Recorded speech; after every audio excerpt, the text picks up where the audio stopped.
Then magbubukas tayo ng ating order mula sa TikTok. Ito ay detachable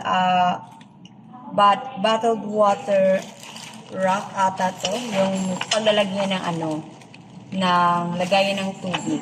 So tingnan natin kung kung okay ba yung ating order. Mura lang to sa TikTok.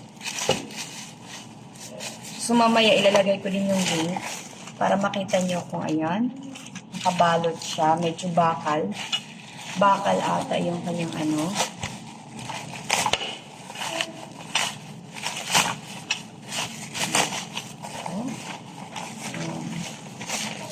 Nagayan to ng tubig.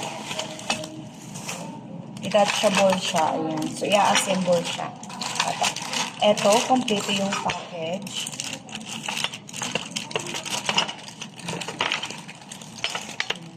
Anong tawag?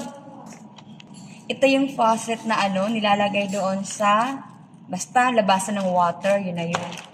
Ayan. At ito naman yung kanyang stand. Ayan.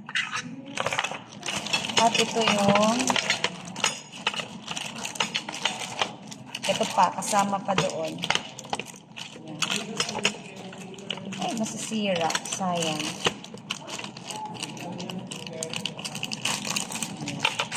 Ito.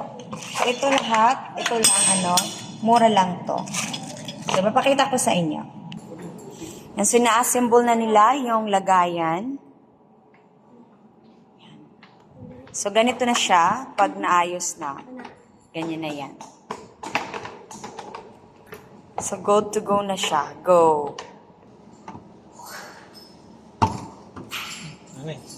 At ito na nga, susubukan natin kung maganda ba yung kanyang kung gumagana ba siya.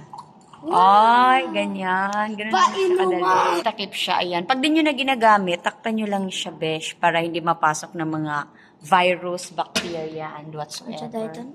Yan. Tin ulit. Diba? Madali na lang yung pagkuha ng tubig, hindi na kailangang ma-stress. So, ayan. Ganito na siya, guys. So, bili na rin kayo. Lalagay ko yung link sa baba. Thank you!